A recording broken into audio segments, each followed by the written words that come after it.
First contact and dismissal. The skies above Earth darkened as the massive vessel slid into orbit.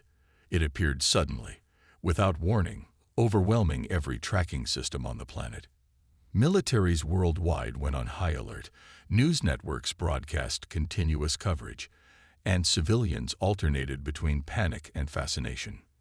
The ship, a gleaming behemoth of impossible angles and shifting metal, remained silent for 3 days while humanity held its collective breath. Dr. Elena Reyes was having coffee in her laboratory at NASA's Jet Propulsion Laboratory when the aliens finally made contact. Every screen, every device capable of receiving the signal worldwide displayed the same message simultaneously. Greetings, Earth species. We are the Viridian Collective. We come in peace and curiosity. Within hours, Elena found herself aboard a military transport to Andrews Air Force Base, where an international team of scientists, diplomats, and military officials was assembling. As one of Earth's leading experts in theoretical propulsion systems, she wasn't surprised by the summons, but the speed with which it came left her with only her work tablet and the clothes on her back. Dr. Reyes, General Hammond greeted her as she stepped off the plane. "Thank you for coming quickly. They've requested communication with our scientific community specifically." The command center was a flurry of activity. Screens displayed the alien vessel from every available angle, while analysts pored over data streaming in from around the world. At the center of it all stood a holographic projector, installed hastily according to specifications transmitted by the aliens. The projector flickered to life, revealing a humanoid figure with iridescent blue-green skin and 4 arms. Its face was almost avian, with large compound eyes that shifted color as it spoke. "I am Sentinel Zexrel, representative of the Viridian Collective," it said, its words translated through the holographic interface. "We have been observing your species for some time and have deemed you advanced enough for limited interaction." The alien's tone carried a subtle condescension that wasn't lost on Elena. The way it said "advanced enough" reminded her of how adults speak to particularly bright children. Over the next week, negotiations proceeded. The Viridians offered what they called appropriate technology exchanges, what amounted to their obsolete systems in exchange for Earth's natural resources. They demonstrated energy production methods that were impressive, but somehow felt deliberately simplistic. Elena spent hours analyzing the specifications they provided, growing increasingly suspicious. "These designs are inefficient," she told General Hammond during a private briefing. "It's like they're giving us outdated tech on purpose, like trading beads to natives." When she raised these concerns during the next exchange session, the Viridian representative's reaction was unexpected. Zexrol made a trilling sound that the translator identified as laughter. "Perceptive for your developmental stage," the alien said. "Yes, we calibrate our offerings to be comprehensible to emerging intelligences. Your species is barely sentient by our standards. Providing our actual technology would be like giving a primitive tribe antimatter containment systems." The insult hung in the air. The human delegation sat in stunned silence. "We meant no offense," Zexrol continued, not sounding apologetic at all. "It is simply our policy with species at your level. Perhaps in a few thousand years, you'll be ready for true exchange." The negotiations deteriorated from there. The Viridians, apparently bored with the whole exercise, announced their departure after just 2 weeks of contact. But before leaving, they made one final gesture that they clearly considered generous. "We will leave you a damaged scout vessel as a curiosity," Zexrol announced. "It contains no functioning critical systems, but studying its hull composition may accelerate your metallurgical development by several centuries. Consider it a gift to a promising young species." A smaller ship detached from the main vessel and descended to a designated area in the Nevada desert. As it touched down, Elena could swear she heard more of that trilling laughter through the communication channel. 3 days later, Elena stood beside the abandoned alien craft, still fuming from the Viridians' dismissive attitude. The scout ship was approximately the size of a commercial airliner, but shaped like a teardrop with strange protrusions along its surface.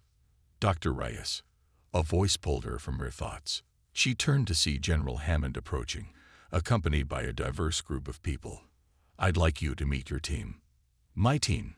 she asked, confused. "The President has authorized Project Phoenix," Hammond explained. "A multinational effort to study this vessel. Every major nation is contributing their best minds, and you've been selected to lead it." Elena looked at the assembled scientists, quantum physicists, materials engineers, computer specialists, and more from at least a dozen countries. Their faces showed determination, and perhaps a hint of the same anger she felt at being dismissed as barely sentient. "Our orders?" she asked, already suspecting the answer. General Hammond smiled grimly. "Show these Viridians exactly how wrong they are about humanity. They gave us what they thought was a useless trinket. Let's turn it into something that will make them regret their arrogance." As Elena surveyed the alien craft once more, she felt a surge of determination. The Viridians had made a critical error in their assessment of humanity. They had judged humans solely by their current technology, not by their potential. But most importantly, they had failed to understand that nothing motivates humans more than being told they can't do something. "Well then," she said, addressing her new team, "let's get to work proving some smug aliens wrong." The reverse engineering. 6 months into Project Phoenix, Elena stood in the makeshift command center, surrounded by holographic displays showing the disassembled components of the Viridian scout ship. What had begun as a hastily assembled team working out of mobile units in the Nevada desert had evolved into an underground complex spanning several square miles. "The propulsion system makes no sense," Dr. Hiroshi Takamoto, their quantum physicist from Japan, was saying. "It's deliberately inefficient. Look at these quantum field generators. They're creating interference patterns that actually work against the drive's output." "Same with the hull material," added Dr. Priya Singh, a materials engineer from India. "The alloy is advanced, yes, but the molecular alignment is suboptimal. It's as if they deliberately constructed it to be weaker than it could be." Elena nodded, a theory forming in her mind. What if this wasn't just an obsolete ship? What if it was designed to mislead us? The realization spread through the room. The Viridians hadn't just given them outdated technology. They'd given them sabotage technology, designed to send Earth scientists down unproductive research paths. "They really don't think much of us, do they?" Dr. Carlos Mendez, their computer specialist from Brazil, said with a bitter laugh. But the Viridians had miscalculated. The deliberate flaws in their technology had become a roadmap for human innovation. By identifying what was wrong, Elena's team began to understand what would be right. By the end of the first year, they had completely reverse-engineered the scout ship systems. By 18 months, they had begun making improvements. Dr. Singh discovered that realigning the molecular structure of the hull material increased its strength tenfold while reducing mass. Dr. Takamoto found that inverting the quantum field generators and running them in parallel rather than series increased propulsion efficiency by 300%. Dr. Mendez broke through the intentional obfuscation in the ship's computer systems, revealing operating principles that revolutionized Earth's understanding of computational physics. 2 years after the Viridians' departure, Project Phoenix achieved its first major breakthrough. A functioning prototype engine that incorporated the alien principles but reimagined through human innovation.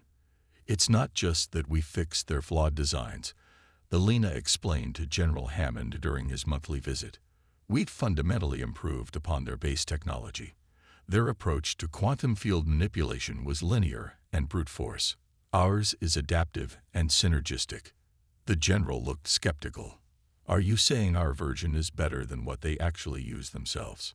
"That's exactly what I'm saying," Elena replied with fierce pride. "They gave us broken toys, thinking we'd never figure out how to fix them. Instead, we've rebuilt them better than they ever were." As news of the project's success spread through the highest levels of government, the international cooperation that had begun with Project Phoenix expanded. Former rival nations pooled resources and knowledge in the face of a potential extraterrestrial threat. A new facility was constructed beneath the Rocky Mountains, the Earth Defense Initiative, where production of humanity's first space-worthy vessels, incorporating the improved Viridian technology, began. 3 years after first contact, Earth had a small but formidable fleet of 5 ships, each more advanced than the scout vessel the Viridians had mockingly left behind. Named after mythological birds, Phoenix, Thunderbird, Garuda, Fengwang, and Simurgh, they represented the combined genius of human innovation from across the globe. Elena stood in the massive underground hangar, looking up at the Phoenix with a sense of awe. Unlike the teardrop shape of the Viridian vessel, the human ships were sleek and angular, designed for both efficiency and intimidation. Their hulls gleamed with a dark iridescence, the improved alloy reflecting light in ways that made them seem to shift between dimensions. Dr. Reyes. Dr. Mendez called out, rushing across the hangar floor with a tablet in hand. The Deep Space Monitoring Network just picked something up. Elena took the tablet, her heart racing as she studied the data. The quantum disturbance patterns were unmistakable. Viridian drives, dozens of them, approaching the solar system at high speed. "They're coming back," she said, looking up at Mendez. "But something's wrong. These readings suggest they're pushing their drives beyond safe parameters. They're running from something." General Hammond joined them moments later, reviewing the data with a grim expression. "How long do we have?" "At their current velocity, 3 days," Elena replied. "Maybe less." Hammond nodded, activating his secure communications device. "This is Hammond. Initiate Protocol Omega. The Viridians are returning, and they're in a hurry." As alarms began to sound throughout the facility, Elena looked back up at the Phoenix. The ship that had been built from the Viridian scraps now represented humanity's best hope. "I hope they remember how to apologize in their language," she said grimly, "because they're going to need to." The Reckoning. The Viridian fleet arrived in Earth orbit in disarray. What should have been an orderly procession of ships was instead a chaotic scramble, vessels jostling for position as they emerged from quantum transitions. Several showed visible damage, scorch marks along their hulls, and missing sections. This was not the confident collective that had dismissed humanity 3 years ago. In the Earth Defense Initiative Command Center, Elena and her team monitored the incoming fleet with a mixture of apprehension and grim satisfaction. "I count 47 warships and over 200 civilian vessels," reported Captain Michael Chen, the Phoenix's commander. "Their formation suggests they've been running for some time." General Hammond, now the unified commander of Earth's defense forces, stepped forward. "Any sign of what they're running from?" "Long-range sensors are detecting quantum disturbances at the edge of the solar system," Dr. Takamoto replied. "Whatever it is, it's big, and it's following them." The main screen flickered to life as the Viridians broadcast on all frequencies. The face that appeared was familiar. Sentinel Zexral, though now his iridescent skin was duller, his compound eyes fixed in a blue hue that the translation software identified as indicating extreme stress. "Earth authorities," the alien began, his tone lacking any of the previous condescension. "The Viridian Collective requests emergency sanctuary. We are pursued by an implacable enemy and have suffered severe losses. Please respond." Hammond let the message repeat 3 times before signaling for a response.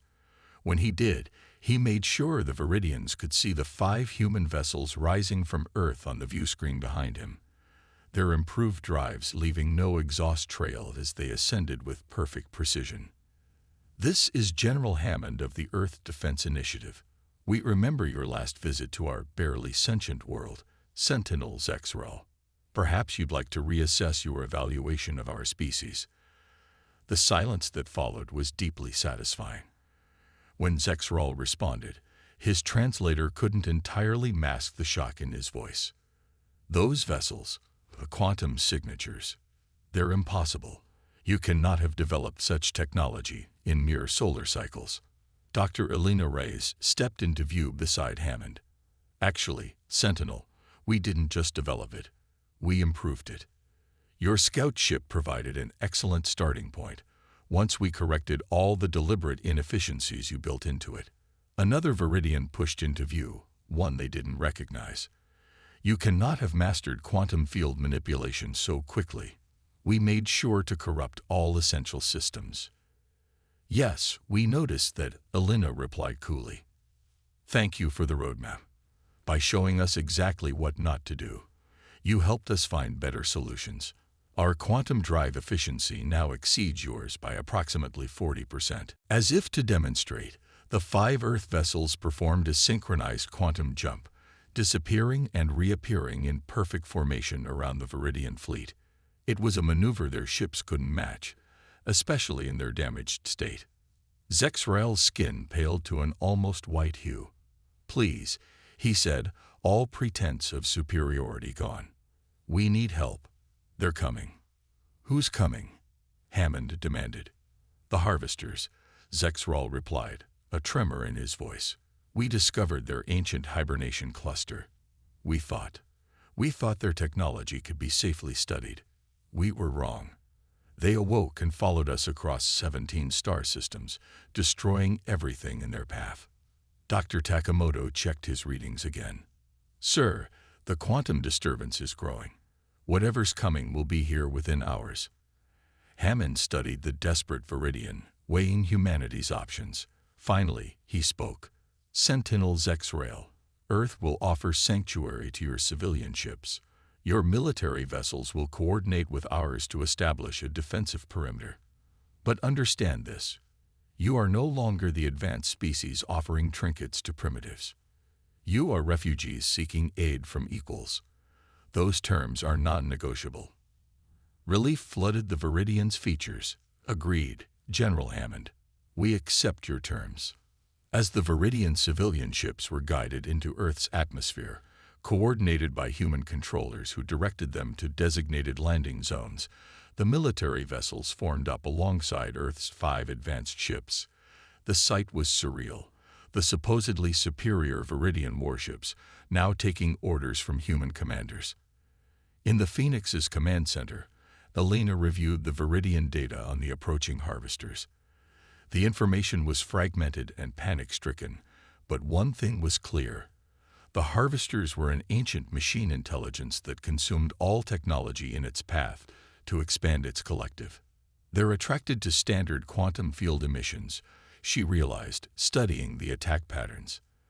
That's why they can track the Viridian ships so easily. An idea formed in her mind, based on the modifications they'd made to the Viridian drive systems. Captain Chen, I need to speak with all command vessels immediately. Within minutes, she was explaining her theory to a joint human-Viridian command conference. The harvesters track standard quantum field emissions, but our modified drives operate on a different principle. If we reconfigure the Viridian ships to match our emission pattern, we might be able to confuse the harvesters' tracking systems. Zexrael, now aboard his flagship coordinating with the humans, looked skeptical. Such modifications would take weeks under normal conditions. We can do it in hours, Dr. Singh replied confidently. We've already developed the convergent protocols while studying your scout ship. As the engineering teams from both species worked frantically to modify the Viridian drive systems, the first harvester ships appeared at the edge of the solar system. Massive angular constructs that seemed to absorb light rather than reflect it. The battle that followed would later be known as the First Harvester War. The combined human-Viridian fleet, using Earth's modified drive signatures, executed a strategy that would have been impossible without the cooperation of both species. The human ships, faster and more maneuverable, drew the harvesters into position, while the heavier Viridian warships delivered devastating firepower from unexpected vectors. The final blow came when Elena, working with Viridian scientists aboard the Phoenix, developed a quantum resonance cascade that exploited a fundamental weakness in the harvester systems. The cascade, delivered via specially modified probes, caused the harvester fleet to collapse in on itself. Their technology turned against them. 3 days after the harvesters arrived, the battle was over. Earth's defense of the Viridians had succeeded, though not without cost. 2 Viridian warships and 1 human vessel, the Garuda, had been lost in the conflict. 1 month later, Alina stood in the new Joint Species Council chamber, watching as human and Viridian representatives signed the Treaty of Earth, establishing a formal alliance and technology exchange program between the species. Sentinel Zex Raoul approached her after the ceremony, his skin now a humble shade of green. "Dr. Rice, I owe you a personal apology. We judged your species by metrics that failed to capture your true potential. Your creativity, your ability to innovate rather than simply iterate. These are qualities the collective had forgotten the value of." Elena accepted the apology with a nod. A wise human once said that the most dangerous mistake is to underestimate the people you're dealing with. I think the Viridians learned that lesson. "Indeed we did," Zex Raoul agreed. "And now, so have the harvesters.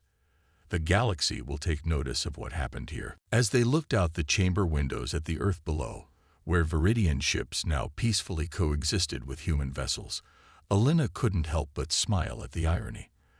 The Viridians had left a broken ship as a patronizing gift to primitives, never imagining that those same primitives would not only fix it, but improve it beyond the Viridians' own capabilities. "What do you think will happen when the harvesters return?" Zex Raoul asked, his compound eyes fixed on the stars. "They'll find something they didn't expect," Alina replied confidently. "A united front of species that stopped fighting among themselves long enough to recognize the true challenges of the universe. And if history is any guide, they'll probably underestimate us too." The alien made the trilling sound again. Laughter. But this time, there was no mockery in it, only genuine amusement, and perhaps a touch of newfound respect. "For their sake," Zex Raoul said, "I hope they don't."